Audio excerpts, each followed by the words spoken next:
Morning, students. I Dinesh Pratap Singh, Assistant Professor EC at Oriental Institute of Science and Technology, Bhopal. Welcome you all. Today, I will discuss topic on path loss phenomenon. इस topic में जो signal attenuate होता है उसके path loss ground से reflect होकर direct wave में कितना स्ट्रेंथ मिलता है उसका कंपेरेटिव स्टडी करेंगे पाथ लॉस फेनोमेनन में।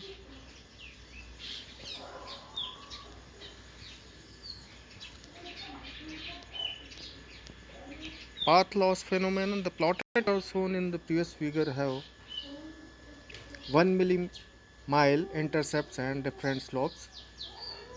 एक ग्राफ प्लॉट किया गया है, आप देख सकते हैं। फर्स्ट ग्राफ जो लेफ़्ट साइड में, इसमें हाई राइज बिल्डिंग्स और एक ट्रांसमिटिंग एंटीना है सबसे लेफ़्ट में, और सबसे लास्ट में एक मोबाइल यूज़र है जो एक व्हीकल में है, और ए और बी पॉइंट पे भी व्हीकल है। एंटीना से इसको डायरेक्ट सिग्नल भी मिल रहा है और ग्राउंड से रिफ्लेक्ट होके भी। तो सिग्नल स्ट्रेंथ इन डीबीएम और डिस्टेंस के बीच में एक कर्व प्लॉट किया गया है सेकंड फिगर में। Signal strength in dBm and between distance of mobile unit. A B और सी 3 पॉइंट्स हैं जहाँ पे अटेन्यूएशन मेज़र किया गया है, और attenuation gamma is less than 40 dB पर सेकेंड पर डिकेड, 40 dB पर डिकेड। ए पॉइंट, बी पॉइंट और सी पॉइंट पे आप देख रहे हैं सबसे कम आपको सिग्नल स्ट्रेंथ सी पॉइंट पे मिल रही। सिमिलरली एक और फिगर आप देख सकते हैं जिसमें एंटीना सबसे लेफ्ट में है और ए बी और सी पॉइंट पे मोबाइल यूज़र है, हाई राइज बिल्डिंग्स हैं। इसका स्लोप जो आप देख रहे हैं ए बी सी के, इसका काफ़ी, ये 1 mile intercept point is high और इसमें attenuation is greater than 40 dB। 40 dB per decade से ज़्यादा, इसलिए आप इसका स्लोप जो है हाई है। और तीसरा है जिसमें एटेन्यूएशन 40 dB पर डिकेड है। इसमें आप देखेंगे लगभग सिमिलर स्ट्रक्चर की बिल्डिंग है और ए बी और सी पॉइंट पे मोबाइल यूज़र्स हैं। तो आप देख सकते हैं सिग्नल स्ट्रेंथ और डिस्टेंस के बीच में जो ग्राफ कर्व प्लॉट किया गया है वो एटेन्यूएशन 40 dB पर डिकेड। पर डिकेड मीन्स 10 डिवीज़न हम ग्राफ प्लॉट करते हैं, जो स्मॉल डिवीजन्स होते हैं उनको डिकेड बोलते हैं। तो इसमें gamma is equal to 40 dB per decade, 10 division के बराबर एक डिकेड होता है। और नेक्स्ट फिगर है the phase difference between a direct path and a ground reflection path. आप फिगर एक देख रहे हैं जिसमें सबसे लेफ्ट में ट्रांसमिटिंग एंटीना है और सबसे राइट में एक मोबाइल यूज़र है जो व्हीकल में है।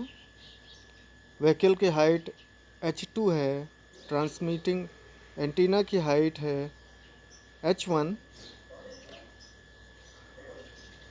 डायरेक्ट पाथ जो डायरेक्ट सिग्नल रिसीव कर रहा है मोबाइल रिसीवर, वो डायरेक्ट वेव है, और एक ग्राउंड आप देख रहे हैं दूसरा पाथ है जो ग्राउंड से रिफ्लेक्टेड पाथ है और थीटा एंगल बना रहा है।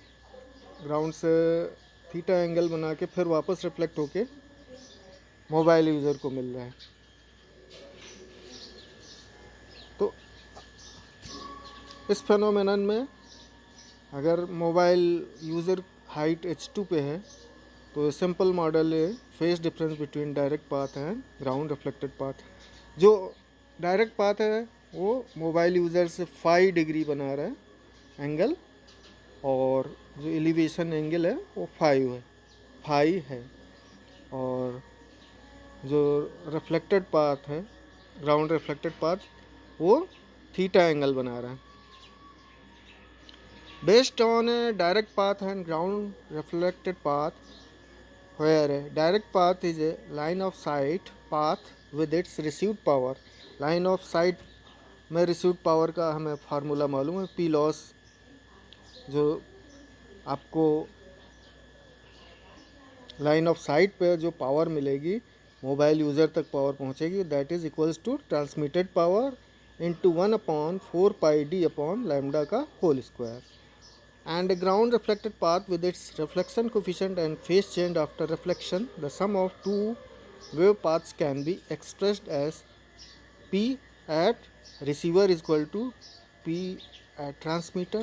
इसको P नॉट से PR is equal to P naught 1/4πd/लैम्डा का होल स्क्वायर 1 प्लस AVE की पावर J डेल्टा फाई का whole square.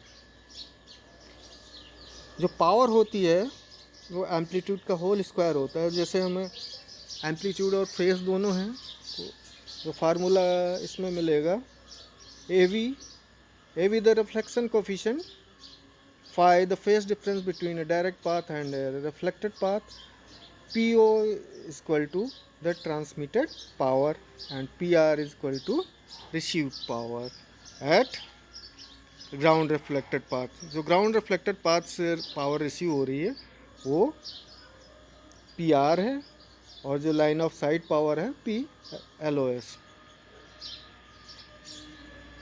In a mobile environment, reflection coefficient, ground reflection coefficient को हम -1 ले सकते हैं, because of the small incident angle of the ground wave caused by relatively low cell site antenna height. तो ये फार्मूले से P R is equal to P O 1/4πd/लैम्डा का whole square 1 minus cos delta phi minus j sine delta phi का whole square. इस formula आगे आप सॉल्व करेंगे, equal to P naught into 2/4πd/लैम्डा का whole square 1 minus cos delta phi.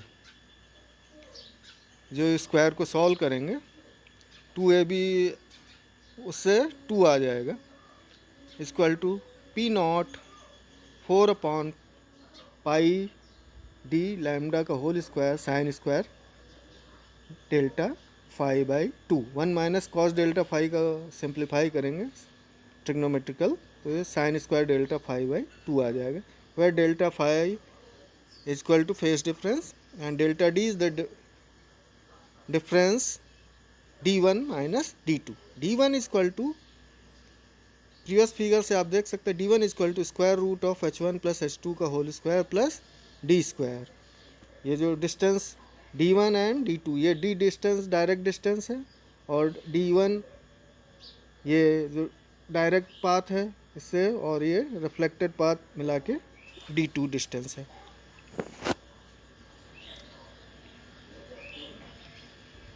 तो d1 is equal to square root of h1 plus h2 का whole square plus d square, d2 is equal to square root of h1 minus h2 का whole square plus d square, where phase difference delta phi is equal to, आप जानते हैं formula delta phi is equal to phase difference का path difference या phase difference का formula है beta into delta D, that is equals to 2π by, beta is equal to 2π by lambda होता है, and delta D is equal to 2h1h2 upon d. जो d1 और d2 के फार्मूले से हम डेल्टा डी कैलकुलेट कर सकते हैं, d1 माइनस d2 करके, तो ये 2π by lambda into 2h1h2 upon d आ जाएगा phase difference. Then the received power becomes P R is equal to P O lambda square upon 4π का whole square d square sine square 4πh1h2 upon lambda d. If phi is less than 0.6 radian then sine phi by 2 near about 5/2, then cos 5/2 is equal to 1, and equation becomes PR is equal to PO 4/16 pi square into d by lambda का whole square 2π h1h2 upon lambda by d का whole square, that is equals to P naught h1 h2 upon d square का whole square. From this equation we can deduce two relationships as following. Delta P is equal to 40 log d1 upon d2, that is for 40 dB per decade path loss, and delta G is equal to 20 log h1 dash upon h1, and antenna height gain of 6 dB per octet, where delta P is the power difference in decibel between two different path lengths and delta G is the gain or loss in decibels obtained from two different antenna heights at the delta G dash is equal to 10 log h2 dash upon h2 and antenna height gain of 3 dB per octet. That is the end of this lecture. Thank you.